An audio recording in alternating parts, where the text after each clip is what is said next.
recording. Okay. So again, the prevailing view of in Moscow has a different view of what the Cold War was all about. And the reason I mention this is because we have a new crisis in Ukraine, in other former Soviet republics. So here we have, let me show you a news report here regarding Nagorno-Karabakh. So this is from the New York Times. This is like a day or two ago. And the reason I mention this is because, you know, I spent a lot of time, obviously, in Bulgaria. And when the United States was responding to the end of communism in Eastern Europe and then the collapse of the Soviet Union, the big issue for those countries is what was going to be their relationship to the North Atlantic Treaty Organization, NATO. And of course, the countries like Poland were desperate to get into NATO. So again, John Mearsheimer and others criticized NATO for expanding after the Cold War ended and the Soviet Union disintegrated, including expanding into Ukraine.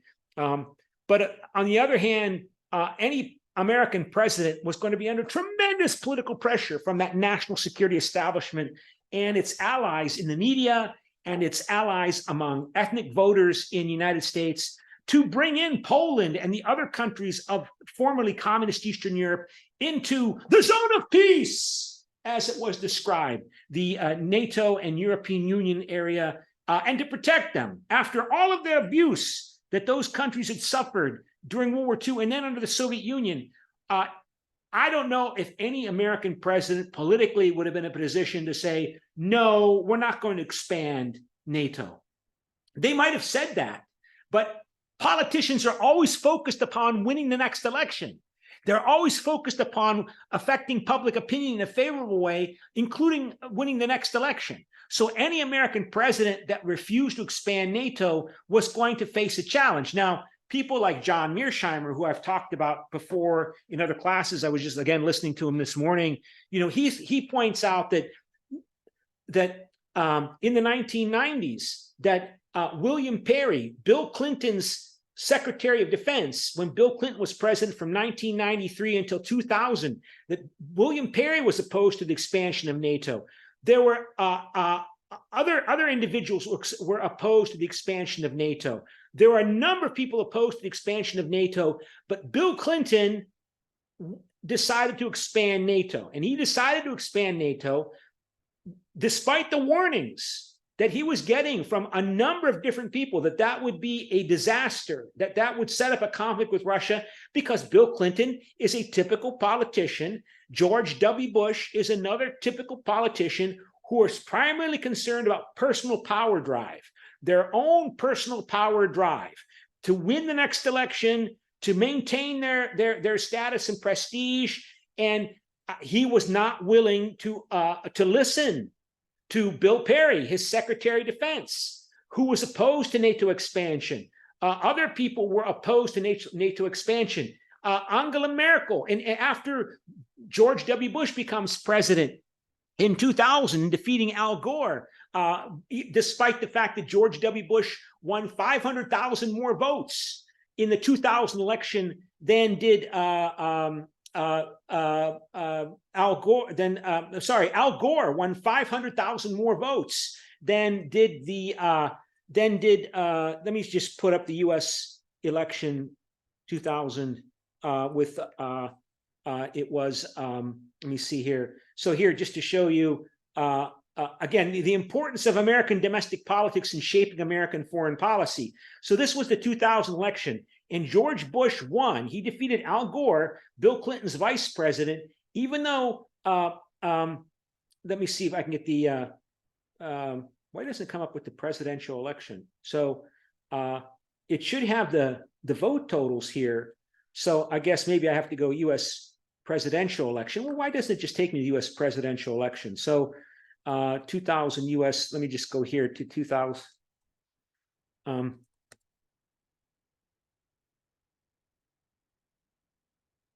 Search. And so United States presidential election. So you can see here that Bush defeated Gore, that Gore got 500,000 more votes than George Bush. And he won Florida. George Bush won Florida. You can see the number here, 25, 70, 77, I'm sorry, 57. You add up these numbers and you get 271 for George Bush, 266 for Al Gore. And he won Florida by like 500 votes, maybe, when his brother, George Bush's brother, was governor of Florida, which was a controversial issue. So he also wanted to decided to expand NATO. At the 2008, April 2008 Bucharest summit of NATO, 2008, let's see what happens here. Bucharest summit of NATO summit. Yeah, here it is. The decision was made to state that eventually Ukraine and Georgia would be invited to join NATO. And George W. Bush insisted on this, even though Angela Merkel, leader of Germany at the time, thought this was dangerous. This was a bad idea. And Nicolas Sarkozy, the president of France, also didn't want to expand NATO because it would provoke Russia. It would provoke Russia if you expand NATO into Ukraine and Georgia. And of course, Ukraine nationalists and Georgian nationalists are desperately trying to get into NATO. Georgia, the country of Georgia, in 2008, sent 7,000 troops from Georgia to participate in occupying Iraq, to make the Americans happy and supportive of Georgia becoming a member of NATO, by showing what a good ally Georgia would be by sending. And there's only 4.5 million people that live in Georgia. 4.5 million people, and they sent 7,000 troops to rotate through the occupation of Iraq, all with a bid to try to appeal to the United States to cooperate more closely to Georgia, to bring Georgia into Euro-Atlantic structures, right? And so Russia intervened in Georgia and did to Georgia what it's now doing to Ukraine, basically, except that Ukraine is 10 times larger than Georgia. And so again, it was because George W. Bush was appealing to this support that he has from this national security establishment and other ethnic groups that wanted this, and ethnic lobby groups, to support this expansion, to make the promise to Ukraine, make the promise to Georgia, also with the support of neighboring Poland and the Baltic states to expand the security guarantee to Ukraine, because Poland and the Baltic states, Lithuania, Latvia, Estonia, see a threat from Russia. So why am I mentioning this? Because these elections, presidential elections, are fundamentally important in shaping the directions of U.S. foreign policy. We already covered this in the previous class, right? That in the 1948 U.S. presidential election, Harry S. Truman won the election against Thomas Dewey, but he had to defeat Henry Wallace, who was his opponent in the election for the Democratic nomination. And Henry Wallace argued that the Soviet Union was belligerent, and he had been Franklin Delano Roosevelt's vice president before Harry S. Truman became Roosevelt's vice president.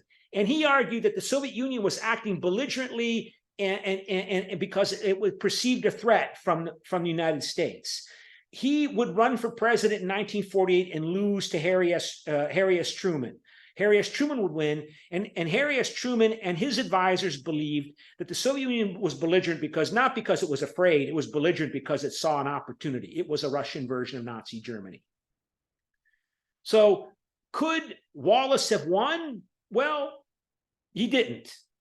And I think also in the 1992 presidential election, in regard to 1992, we had another similar situation that in 1992, Bill Clinton was running against George H.W. Bush for president. And he beat George H.W. Bush, who was running for re-election. And in 1992, Bill Clinton beat George H.W. Bush through an election strategy of trying to get some elements of the national security establishment to support him over him. And so he decided that to win over the national security establishment, which we talked about in class previously, right? Last class, that he was going to be a hawk in dealing with the Serbs in disintegrating Yugoslavia. That he was going to criticize George H.W. Bush, President George H.W. Bush, for not being assertive enough in standing up against the Serbs on behalf of the Croats and the others in Yugoslavia. And he, of course, was under challenge and questioning because he did not fight in the Vietnam War. This man was a World War II veteran. He was like the youngest aviator in the U.S. Air Force at the end of World War II. He was actually shot down in an airplane that crashed in the Pacific Ocean during World War II. This man ran away to Britain to avoid fighting in the Vietnam War, right? And so to show that he's a strong potential leader, unlike George H.W. Bush, he decided he was going to take a strong assertive position against the Serbs, who are the traditional allies of Russia, that Russia views itself as the protector of the Orthodox Serbian population in the Balkans. And so he won the election, and the Americans decided that the Serbs were mostly to blame for the war in Yugoslavia. And that included, and that meant Russia, that Russia and the Serbs are a bad group because Russia was supporting the Serbs in their claims. And so, he supported, and his individuals within the Republican administration, in the Clinton administration, they made this commitment that basically they're going to expand NATO. They expanded NATO in 1999 under Clinton. The first expansion of NATO happened in 1999 under Clinton, and then it would be continued in 2004 under George W. Bush. And then in 2000, and then of course it was under George W. Bush in April 2008 that made this commitment, offering of a membership over the objections of Germany and France to Ukraine and Georgia, that eventually you could join NATO. And then in 2014, when the pro-Russian president was overthrown in Ukraine because he refused to sign a trade agreement with the European Union, during the Clinton administration, the Obama administration, Obama was president. In other words, that point that I was making earlier, that from the Russian point of view, it doesn't really matter who's president. It's Democrat or Republican. Even if Donald Trump gets reelected, this national security establishment is so powerful that includes all these private sector economic actors, as well as these huge bureaucracies in military and security and intelligence, that America is innately prone to be anti-Russian, right? And there's some merit to that argument, because for many years, decades, right, the institutionalized within the U.S. political system in this national security establishment was the diabolical enemy image of the Soviet Union, of Russia. And they continue to be suspect, always have been suspect of Russia, that even after Soviet Union fell apart, that Russia would eventually try to take back what it lost.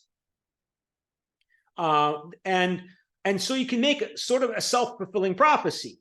So again, what's going on? So again, what I wanted to highlight is, what was going on in the 1990s before NATO was expanded. There was a program called Partnership for Peace, and the Partnership for Peace organization was a partnership of NATO with the former communist countries to kind of cooperate, with NATO, in a partnership for peace, which it turned out to be some kind of like rehearsal for cooperating with NATO. And it was called Partnership for Peace. So all the countries that hope to join NATO, of course, participate in Partnership for Peace. And these included many of the former Soviet republics,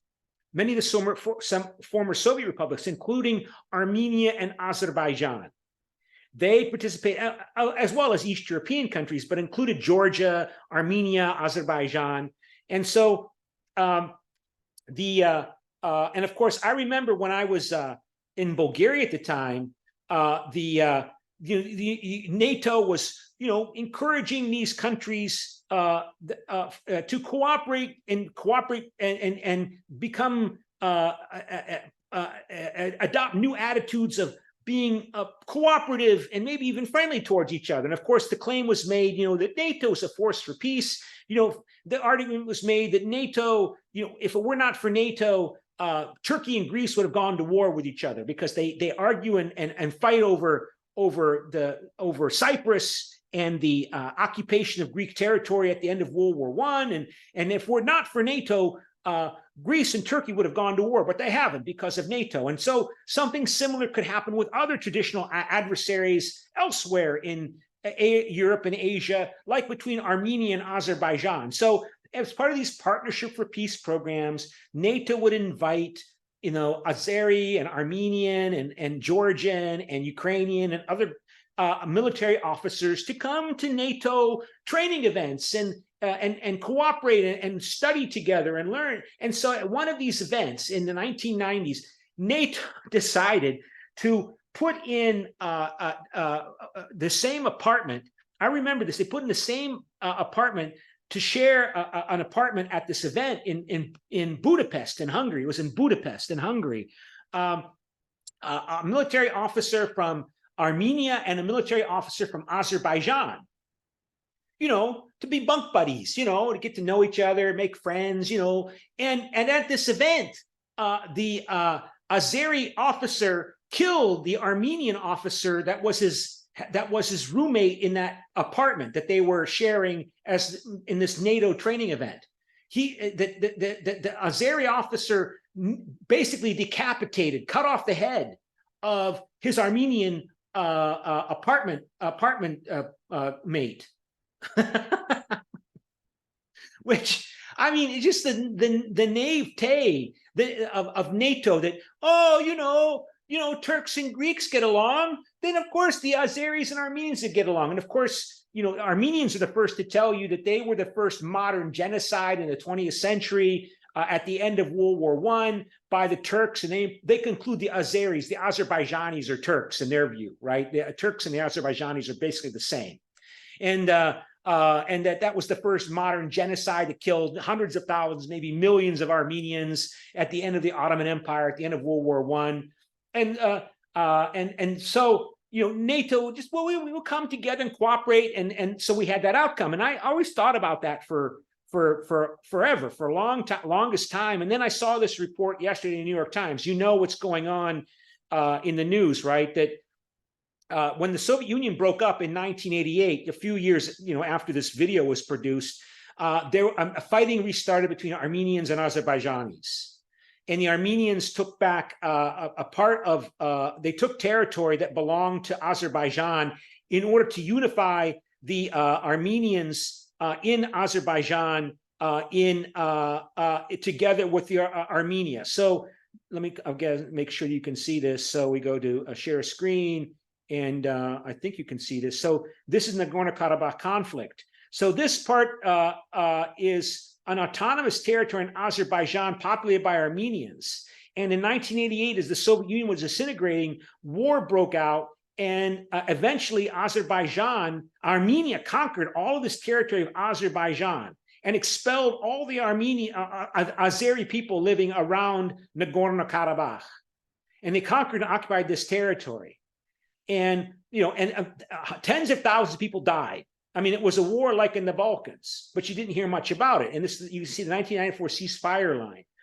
And again, then Azerbaijan did not forget. Azerbaijan rearmed. Azerbaijan has lots of oil, sold lots of oil. And Russia traditionally has been aligned with the Armenians as a protector of the Armenians. But Russia, because Russia is now at war in Ukraine, it needs Turkey as a cooperative country to cooperate with Russia to help circumvent the economic sanctions that the United States and other European Union and other countries are putting on Russia.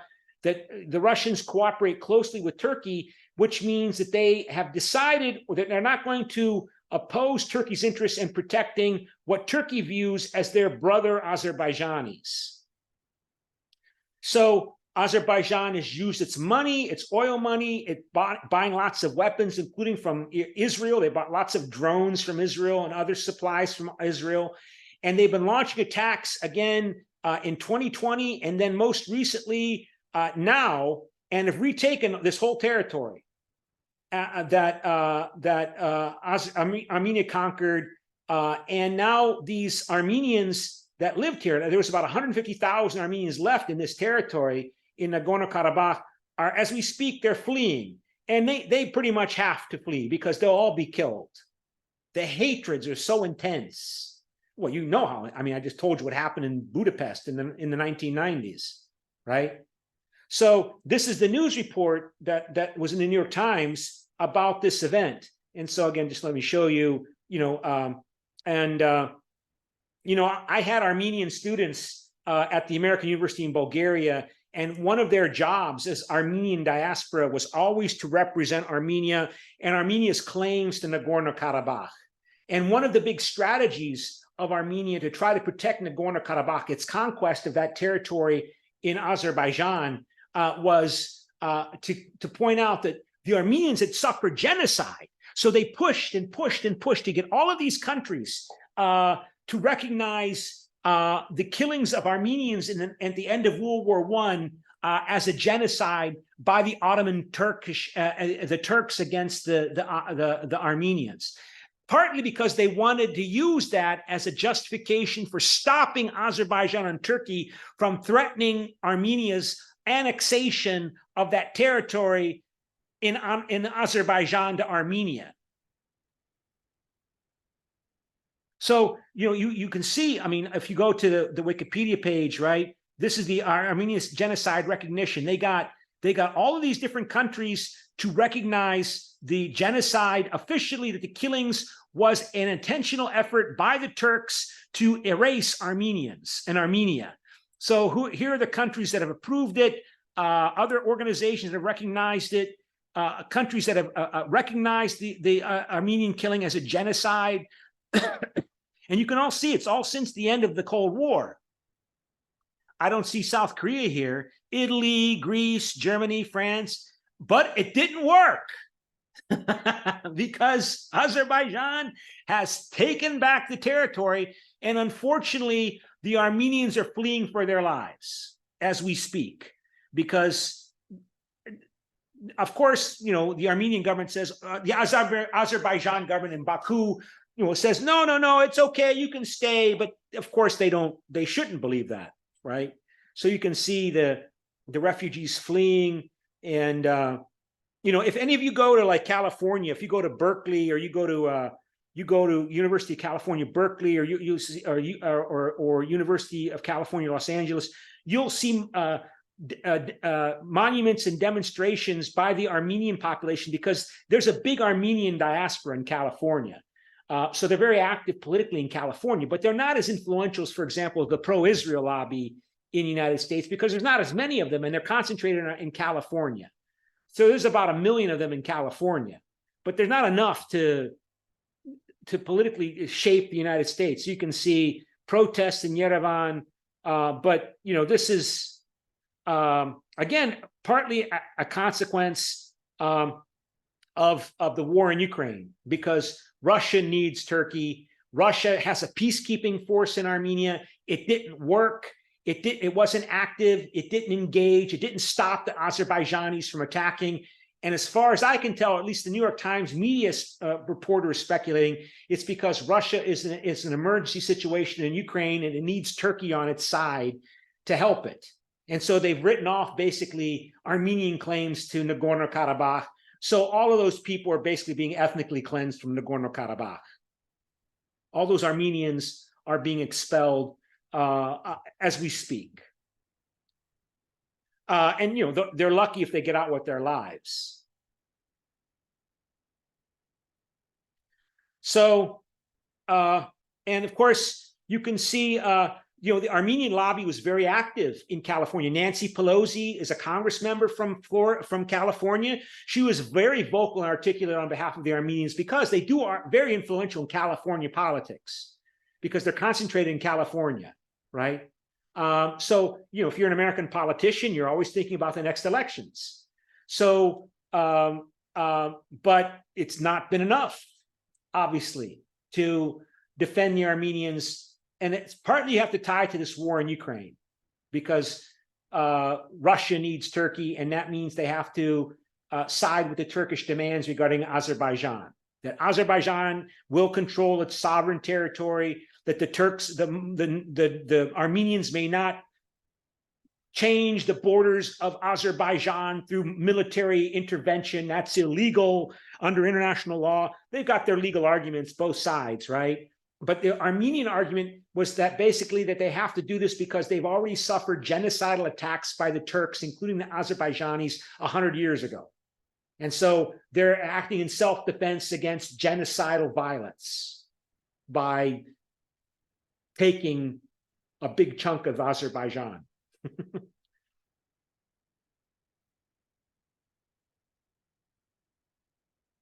So yeah, so in 2012, Mr. Aliyev, the ruler of Azerbaijan, Ilmar Aliyev, pardoned, promoted, and killed as a hero an Azerbaijani military officer who had been convicted in Hungary after murdering an Armenian classmate in a NATO course with an axe. After serving 6 years of a life sentence in Hungary, the murderer was sent home to Azerbaijan, which had promised to keep him in jail in Azerbaijan. He was met at the airport with flowers and set free.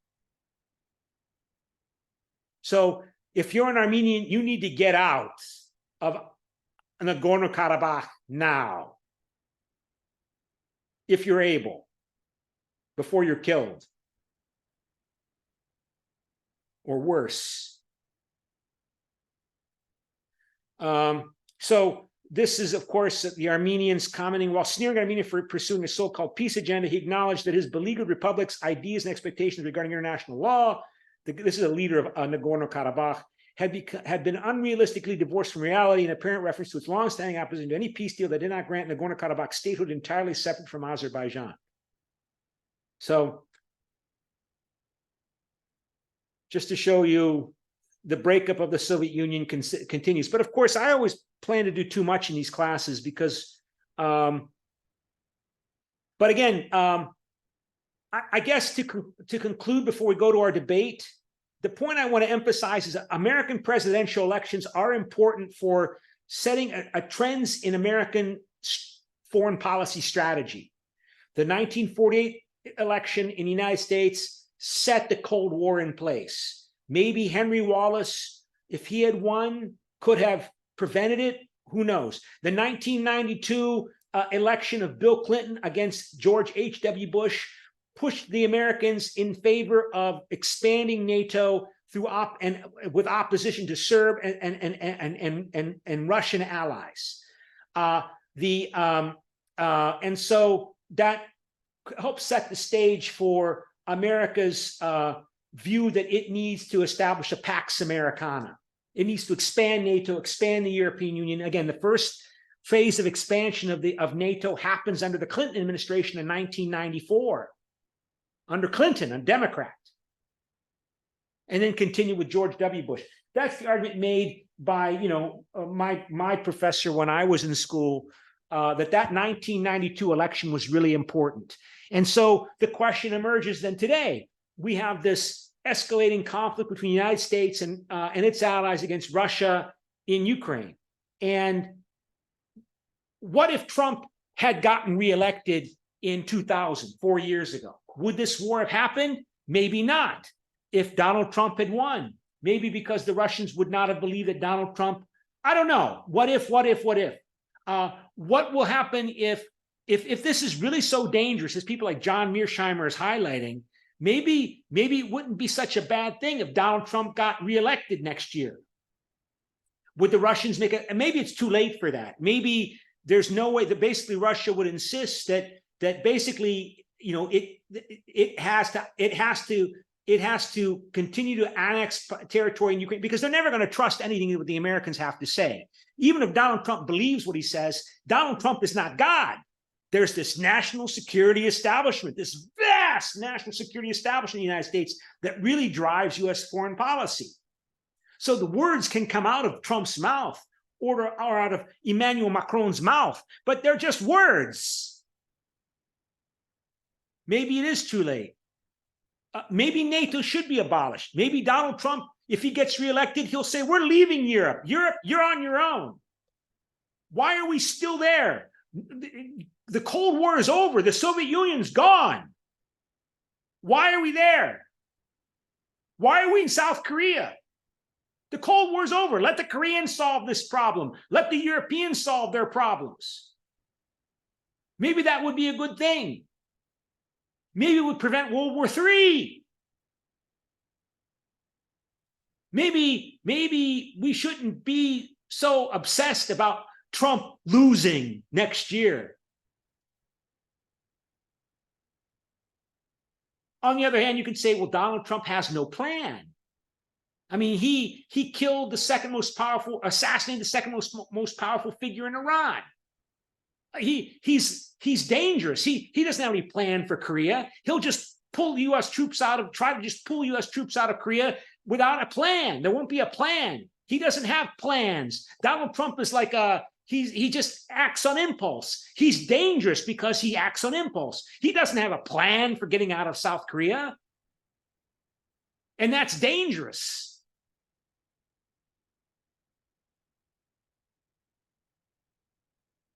So we only have 10 minutes in our short class. So let's go then to the debate. So let me go back to stop share and go to the debate and share screen. And let me see, I forgot to open up the share. So let me go back to the share screen here. Cyber Campus, I have to open up the Cyber Campus. So we go to vote, and let me go to the debate topic. And so, okay, so I need you to vote. And so I want to go back to Zoom here and say share screen and go here. So please vote as to whether or not you think that the analysis in Chapter 3 implies that Trump's election is evidence that the U.S. has become a threat to international peace. And so we have 2 pro. Anybody else vote? So 2 pro, 3 pro, nobody con. You know, I, of course, shared my comments with you already in response to your paragraph. So who has voted pro? And so I'm going to choose somebody to speak first to everybody else. And maybe the others who are here will vote, and maybe somebody will vote con. So heads, it's Pak Jimin. And it is heads, Pak Jimin. So Pak Jimin, would you please read your pro statement? Why are you pro? And he arguing that Trump's election is evidence that the U.S. has now become a threat to international peace. Pak Jimin? Yes. Mm-hmm. I just talk about this topic. Yes, yeah, your paragraph, you can read it or you can talk about it, whatever you want to do. If somebody comes up with con, we'll have them talk too. But otherwise, you know, everybody has a chance to speak. Go ahead. In fact, if Trump's election had a significant impact on the United States becoming a threat to international peace, it is evidence that the American system is not working properly. In this paper, the United States has several devices. Typically, each president constructs an adversary system of the trust, allies, and confidants who have the most direct impact on the president's final decision. Also, they have a management style of presidents shapes the role their adversary system plays, that is the procedure, working environment within adversary network play a key role. And you can see the paper page, the president has several advisors, so he has to consider their opinion and basis of argument. So when I read that part, I didn't agree that only Trump ruling the world peace, but also they have a refutation. The Supreme Court has remained at arm's length from foreign policy while intervening on vital issues. If Trump gathered only his closest advisors and the Supreme Court does not intervene in foreign affairs, it is believed that a single president can actually control world peace. Therefore, also, although Trump was involved to some extent, if he ultimately did so, I think there's a systemic problem. Okay. Yeah, I guess there's different ways to interpret it, right? You can say, well, yeah, Trump's election is evidence the U.S. has become a threat to international peace.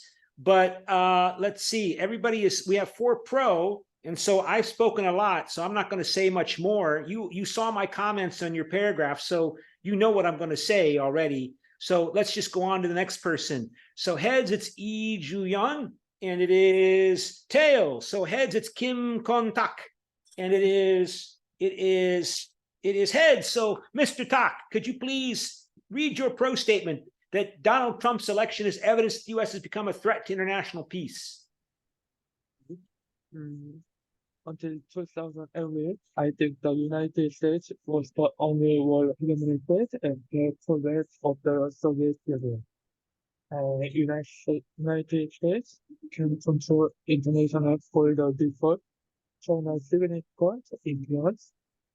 So the United States takes control of the international order, and still the influence of the United States is very powerful. Therefore, the role of the president, the number of one leading the United States, is very important. So I think this is very important about the United States president's role. But however, Trump is very emotional and inexperienced in diplomacy or had this authority. Keeping the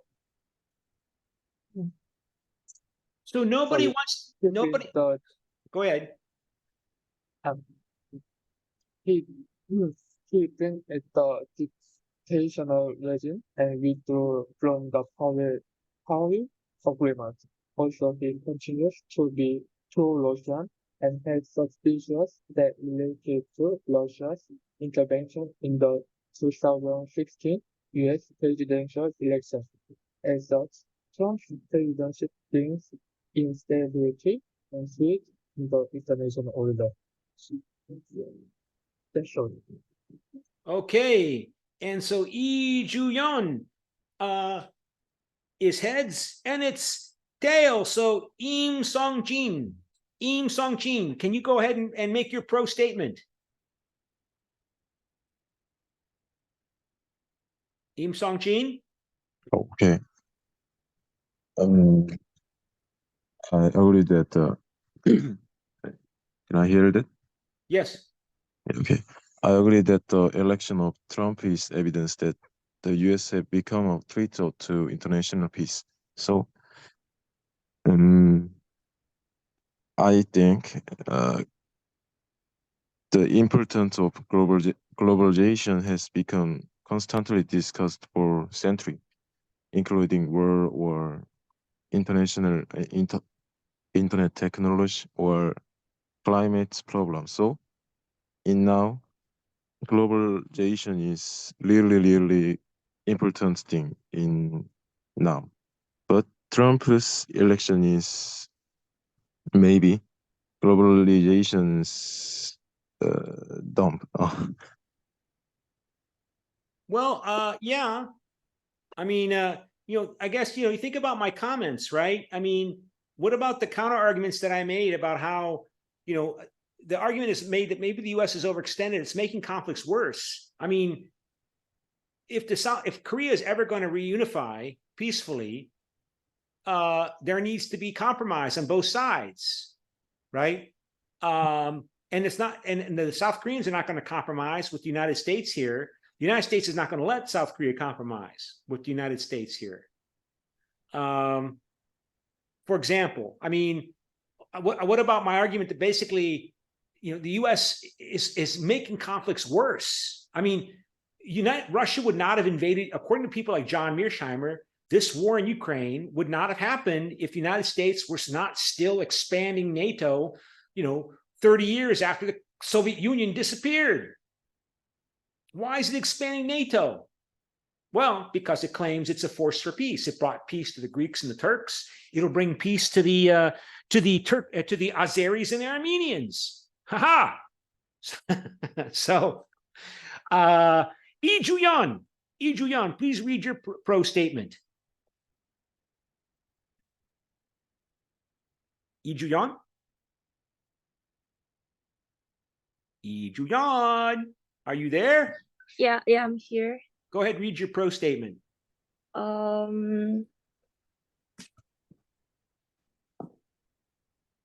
I actually just decided my opinion, so I don't have much thing to say actually, but I think Trump's election could be a threat to international politics because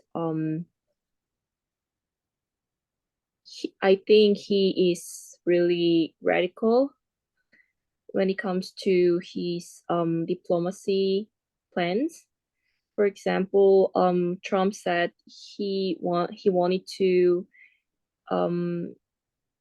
remove all the US military in Korea, for example, and it could be a threat to the Korea Peninsula because we are in the middle of war actually.